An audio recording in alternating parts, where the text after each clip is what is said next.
নমস্কার বন্ধুরা, কেমন আছেন সবাই? আমার চ্যানেলে সবাইকে স্বাগত জানাই। আজকে না পটলের দোরমা করে দেখাবো নিরামিষ। কেমন কিভাবে করেছি চলো তাহলে দেখে নিই।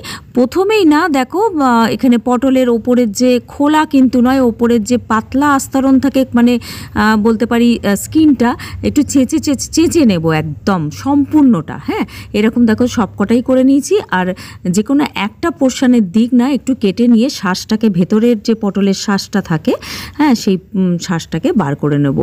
আর দেখো ঠিক এই মতন আস্তে আস্তে চামচের পিছন দিক দিয়ে বার করে নিলাম। আর মেন কথা হচ্ছে, এটা সম্পূর্ণ শুরু করার আগে, মানে এই স্কিনটা চেঁচে নেওয়ার আগে বা শ্বাসটা বার করানোর আগে পটলকে খুব ভালো করে ধুয়ে নিতে হবে। তারপরে কিন্তু এই কাজটা শুরু করতে হবে। কেমন? ঠিক এই মতো।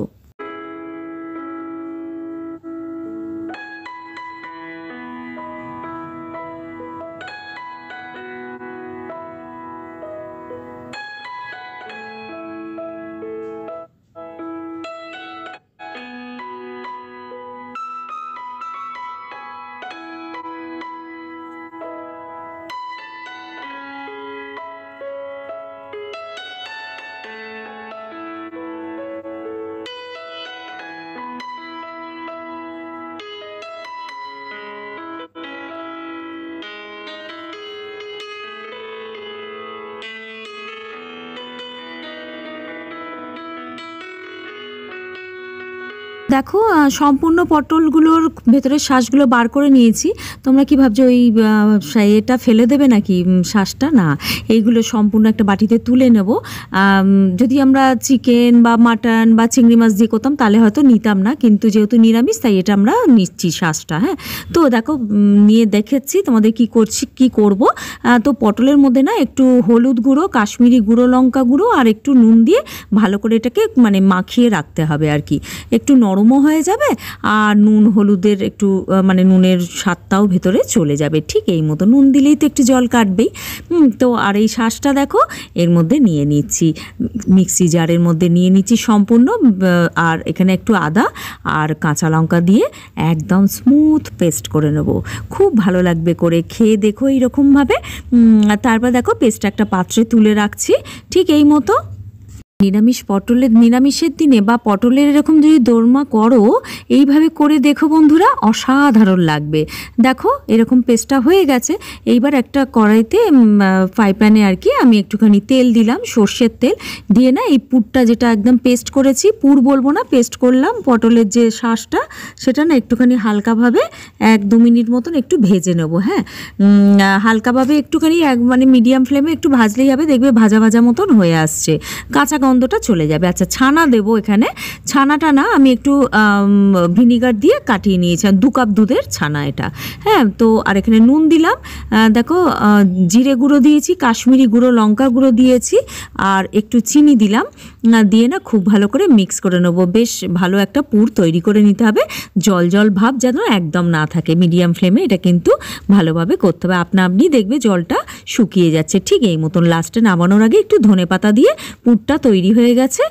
সেই মানে জলটা একদম মরে গেলে, শুকিয়ে গেলে আর কি, তারপরে না একটু ধনেপাতা দিয়ে ভালো করে মাখিয়ে মিশিয়ে নেবো। মিশিয়ে নিয়ে একটা পাত্রে আলাদাভাবে ঢেলে রাখবো যাতে ঠান্ডা হয়ে যায়। ঠিক এই মতো।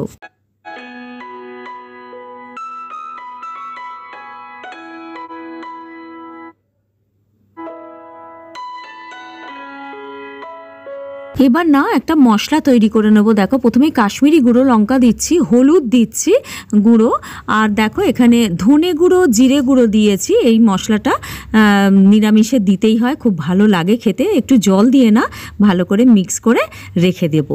হ্যাঁ, তাতে না মশলাটা বেশ ফুলেও যাবে, স্বাদও ভীষণ ভালো আসবে। যে কোনো রান্নায় মশলা এরকম দিলে না, একটু গুলে দিলে, আমরা তাড়াহুড়োতে করি ঠিকই, কিন্তু দিলে খুব ভালো হয়। আচ্ছা, এদিকে চলো আদা নিয়েছি, কাঁচা লঙ্কা নিয়েছি আর সানফ্লাওয়ার সিডস নিয়েছি। হ্যাঁ, বলছি কেন নিয়েছি, আর দই দিয়ে এটাকে পেস্ট করে নেবো একদম। হ্যাঁ, কাজু বাদাম থাকলে থাকলে তোমরা দিতে পারো, আর চাল মগজ থাকলেও দিতে পারো। আমি এখানে সানফ্লাওয়ার সিডসটা আমার কাছে ছিল তাই দিয়েছি। কেমন? আজ দেখো এখানে তেল গরম করে সর্ষের তেলে এটাকে একটুখানি মিডিয়াম ফ্লেমে 2-3 মিনিট ধরে একটু ভেজে নেবো, তাহলেই এটা নরম হয়ে যাবে, বেশিক্ষণের দরকার নেই। আর এই পটলের মাথাগুলো যেগুলো কেটে রেখেছিলাম ওটাও ভেজে নিলাম, ওটা একটুখানি মুখের দিকে চেপে চেপে দিয়ে দিয়েছিলাম শেষের দিকে আর কি। তোমরা দিলেও দিতে পারো, না দিলেও না দিতে পারো, যদি পুরটা বেরিয়ে বেরিয়ে আসে সেই জন্য দিয়েছিলাম, তাতে কোনো সমস্যা নেই যে দিতেই হবে। হ্যাঁ, এই মতন এবার ওই পুরটাকে যেটা তৈরি হয়ে ঠান্ডাও হয়ে গেছে, ব্যাস ভর্তি করে একদম চেপে চেপে ভর্তি করে এর মধ্যে ভরে দাও। দারুণ লাগবে খেতে, এত অসম্ভব সুন্দর খেতে লাগবে। এটা কিন্তু ভাতের সাথে খেও বন্ধুরা, কেমন? রুটির সাথে খুব একটা ভালো মনে হয় না লাগবে, খেতেও পারো তার জন্য না। তো আর একটা পাত্রে দেখো সর্ষের তেল নিলাম, এখানে একটু জিরে দিচ্ছি, জিরে ফোড়নে আর কি, আর একটু গোটা মশলা দিচ্ছি, সেটা হচ্ছে দারচিনি, লবঙ্গ আর ছোটো এলাচ, আর দিয়েছি হচ্ছে একটা গোটা তেজপাতা আধখানা করে দিয়েছি। হ্যাঁ, দিয়ে হালকা একটুখানি মানে মোটামুটি একটু ভেজে নিলাম। তারপরে এই যে মশলাটা করে রেখেছিলাম না, হলুদ গুঁড়ো, কাশ্মীরি গুঁড়ো, লঙ্কা গুঁড়ো, তারপরে ধনে জিরে গুঁড়ো, ওইটা দিয়ে একটু কষিয়ে নেবো। হ্যাঁ, নিয়ে আর এই পেস্ট করে রেখেছিলাম যেটা, এটাও ঢেলে দেবো। তখন কোনো বাড়িতে না দেখবে কাজু বাদাম নেই, কোনো মানে চাল মগজ নেই, তখন যে কোনো সিডস থাকলে সিডসগুলো দিলে না খেতেও ভালো, শরীরের পক্ষেও ভালো, আর না বেশ গ্রেভিটা হয়। কাজু বাদাম তো আমরা জানি একটা বেশ আলাদা স্বাদও আসে, আর মানে দেখতেও বেশ ভালো হয় গ্রেভিটা।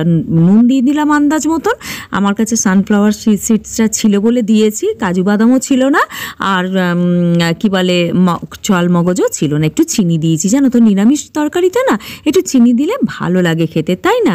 তো দেখো বেশ ভালো করে এটাকে কষিয়ে নিচ্ছি 2 মিনিট ধরে, এটা একদম দেখবে তেল ছাড়া ছাড়া হয়ে গেছে। তখন একটু গরম জল 1 কাপ মতন, মানে যাতে এই পটলগুলো বেশ সেদ্ধ হয়ে যায় সেই মতন দিয়েছিলাম।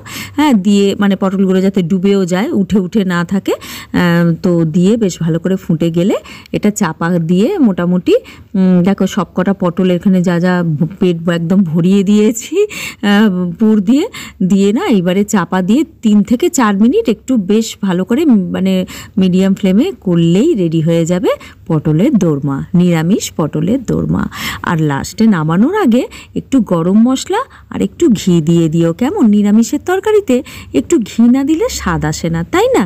ব্যাস গরম গরম ভাতের সাথে পরিবেশন করো। কেমন লাগলো গো আজকের রেসিপিটা জানাতে ভুলো না, কেমন? আর না একদম সব শেষে একটু কাঁচা লঙ্কা চিড়ে দিয়ে দিয়েছিলাম। কাঁচা লঙ্কার গন্ধটা কিন্তু আমরা বুঝতে পারি না, কিন্তু ভীষণ ভালো আসে এইসব রান্নায়। হ্যাঁ, বেশি ঘাঁটাঘাঁটির দরকার নেই, দিয়ে দিলেই হবে। কেমন লাগলো গো আজকের রেসিপিটা জানাতে ভুলো না, কেমন? আজকের মতন তাহলে এইটুকু থাক, কাল আসছি নতুন কোনো কন্টেন্ট নিয়ে। ভালো থেকো, সুস্থ থেকো। Thank you friends.